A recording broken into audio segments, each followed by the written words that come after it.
Hello. Today I would like to read to you a story. It is Horton Hears a Who by Dr. Seuss.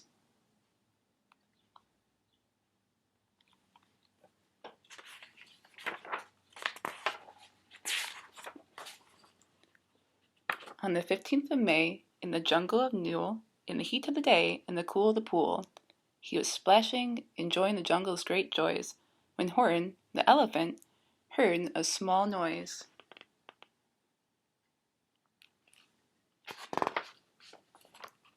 So Horton stopped splashing. He looked toward the sound. That's funny, thought Horton. There's no one around. Then he heard again just a very faint yelp, as if some tiny person were calling for help. I'll help you, said Horton. But who are you? Where? He looked and he looked. He could see nothing there, but a small speck of dust blowing past through the air. A itty bitty speck of dust right there.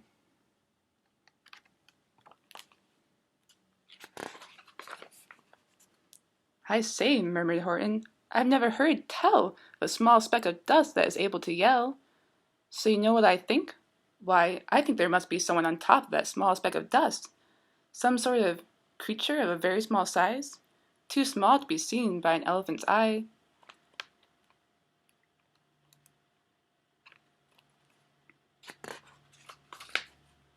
Some poor little person who's shaking with fear that he'll blow in the pool. He has no way to steer. I'll just have to save him, because after all, a person's a person, no matter how small.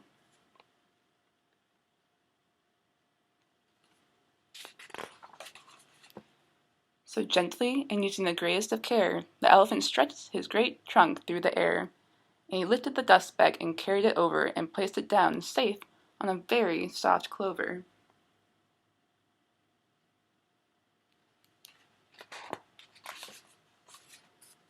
Humph! Humphed a voice. 'Twas a sour kangaroo, and the young kangaroo in her pouch said, Humph! Too. Why, that speck is as small as the head of a pin. A person? On that? Why, there never has been. Believe me, said Horton, I tell you sincerely. My ears are quite keen, and I heard them quite clearly. I know there's a person down there, and what's more, quite likely there's two, even three, even four, quite likely a family for all that we know. A family with children just starting to grow. So please, Horton said, as a favor to me, try not to disturb them. Just please let them be.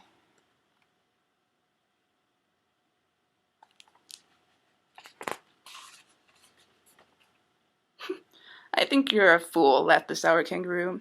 And the young kangaroo in her pouch said, Me too. You're the biggest blamed fool in the jungle of Newell. And the kangaroos plunged in the cool of the pool. What terrible splashing, the elephant frowned. I can't let my very small persons get drowned. I've got to protect them. I'm bigger than they. So he plucked up the clover and hustled away.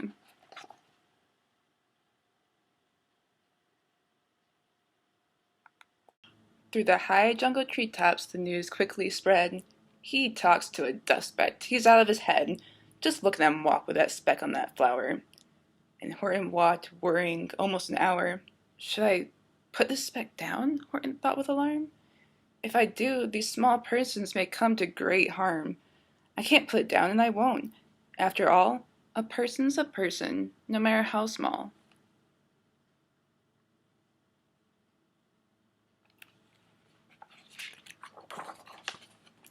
Then Horton stopped walking. The speck voice was talking. The voice was so faint he could just barely hear it. Speak up, please, said Horton. He put his ear near it. My friend, came the voice. You're a very fine friend. You helped all of us folks on this dust speck no end. You saved all our houses, our ceilings and floors. You've saved all of our churches and grocery stores.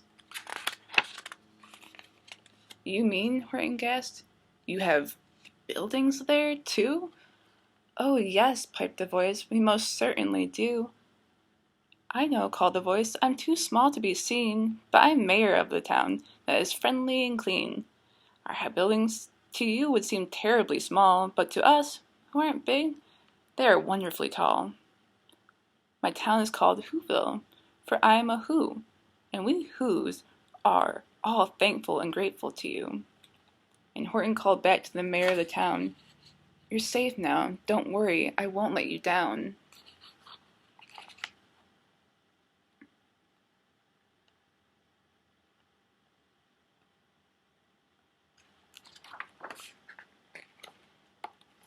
But just as he spoke to the mayor of the speck, 3 big jungle monkeys climbed up Horton's neck.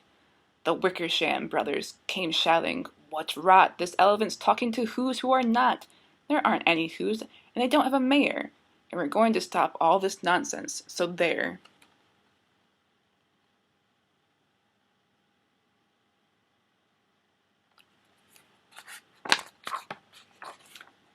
They snatched Horton's clover. They carried it off to a black-bottomed eagle named Vlad Vladikoff, a mighty strong eagle of very swift wing, and they said, "Will you kindly get rid of this thing?" And before the poor elephant even could speak, that eagle flew off with a flower in its beak.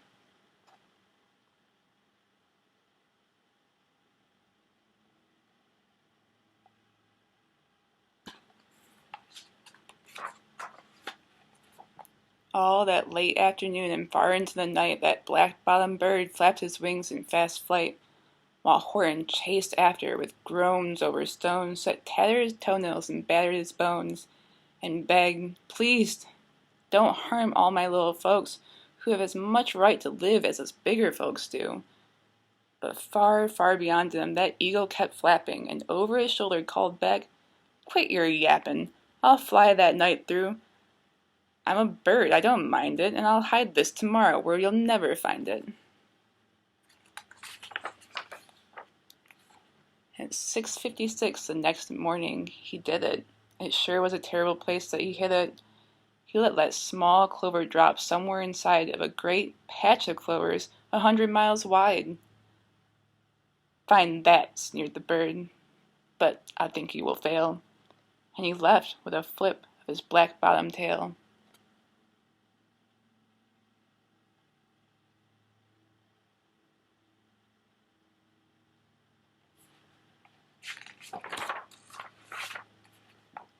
"I'll find it," cried Horton. "I'll find it or bust. I shall find my friends on my small speck of dust." And clover by clover by clover with care, he picked and he searched them and called, "Are you there?" But clover by clover by clover he found that the one that he sought for was just not around.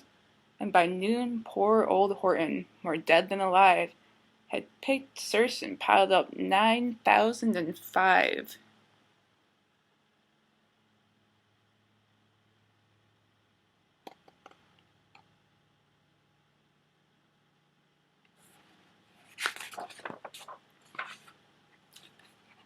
Then, on through the afternoon, hour after hour, till he found them at last, on the 3,000,000th flower. "My friends," cried the elephant, "tell me, do tell me, are you safe? Are you sound? Are you whole? Are you well?"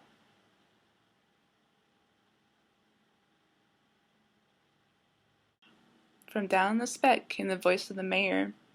"We've really had trouble, much more than our share. When that black-bottomed bird let go and we dropped, we landed so hard that our clocks have all stopped.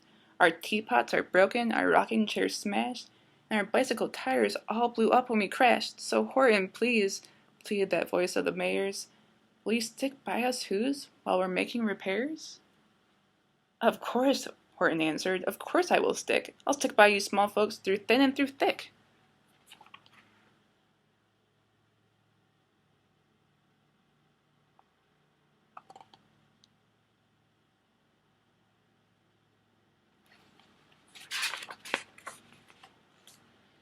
"Humph!" humped a voice. "For almost 2 days you've run wild and insisted on chatting with persons who've never existed. Such carrying-ons in our peaceable jungle. We've had quite enough of your bellowing bungle. And I'm here to state," snapped the big kangaroo, "that your silly, nonsensical game is all through." And that young kangaroo in her pouch said, "Me too."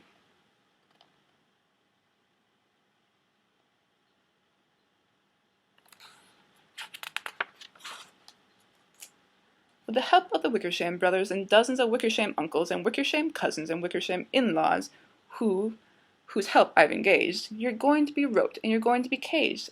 And as for your despot, ha, that we shall boil in a hot steaming kettle of bezel nut oil.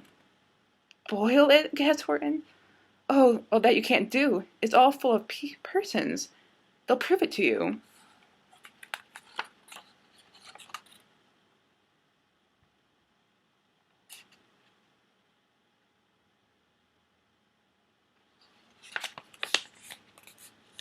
Mr. Mayor, Horton called. Mr. Mayor, you've got to prove now that you really are there. So call a big meeting, get everyone out, make every who holler, make every who shout, make every who scream. If you don't, every who is going to end up in a bezel nut stew.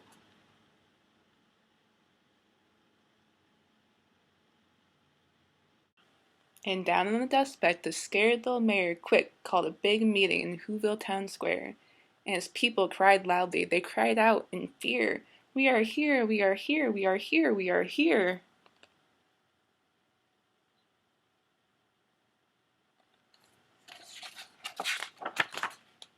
The elephant smiled. That was clear as a bell. You kangaroos surely heard that very well. All I heard, snapped the big kangaroo, was the breeze, and the faint sound of wind through the far distant trees. I heard no small voices, and you didn't either. And the young kangaroo in her pouch said, "Me neither." "Grab him," they shouted, "and cage the big dope, lasso his stomach with 10 miles of rope, tie the knots tight so he'll never shake loose, then dunk that dumb speck in the bezel nut juice." Horton fought back with a great vigor and vim, but the Wickersham gang was too many for him. They beat him, they mauled him, they started to haul him into his cage, but he managed to call to the mayor, "Don't give up, I believe in you all. A person's a person, no matter how small, and you very small persons will not have to die if you make yourselves heard. So come on now and try."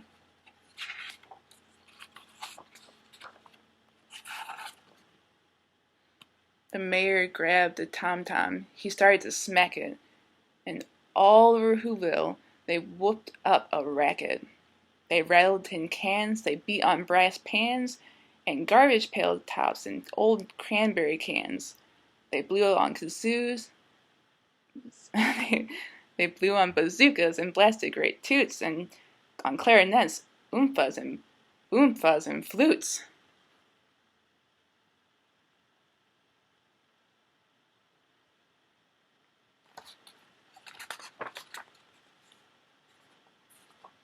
Great gusts of loud racket rang high through the air, and they rattled and shook the whole sky, and the mayor called up through the howling mad hullabaloo, "Hey, Horton, how's this? Is our sound coming through?"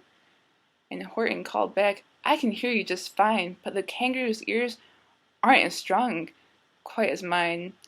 They don't hear a thing. Are you sure all your boys are doing their best? Are they all making noise? Are you sure every who down in Whoville is working? Quick, look through your town. Is there anyone shirking?"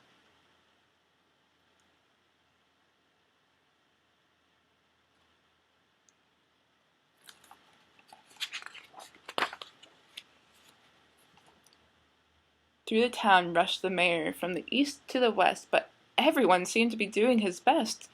Everyone seemed to be yapping or yipping, everyone seemed to be beeping or bipping, and it wasn't enough. All this ruckus and roar. He had to find someone to help him make more. He raced through each building, he searched floor to floor.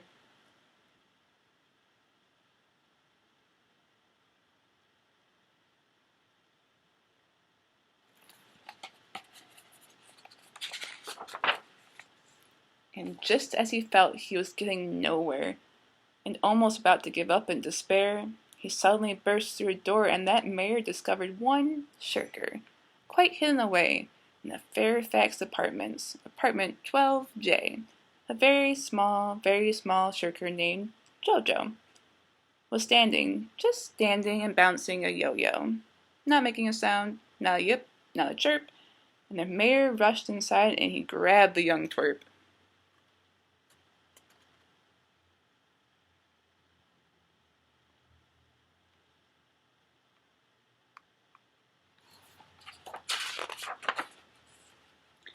He climbed with the lad up the Eiffelberg Tower.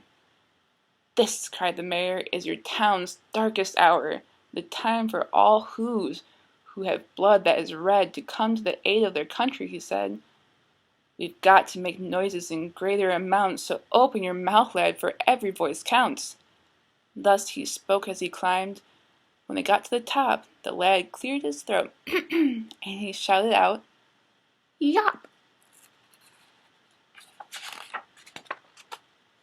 And that yop, that one small, extra yop, put it over. Finally, at last, from that speck on that clover, their voices were heard. They rang out clear and clean, and that elephant smiled. "Do you see what I mean? They've proved they are persons, no matter how small. Their whole world was saved by the smallest of all." "How true! Yes, how true!" said the big kangaroo. "And from now on, you know what I'm planning to do? From now on, I'm going to protect them with you." And the young kangaroo in her pouch said,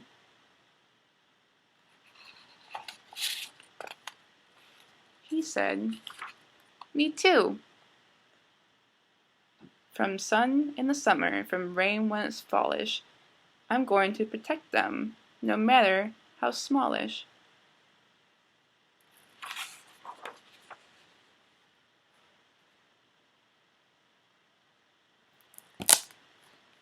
That is the end of our story. Hope you enjoyed it, and I miss you guys a whole lot, a real lot.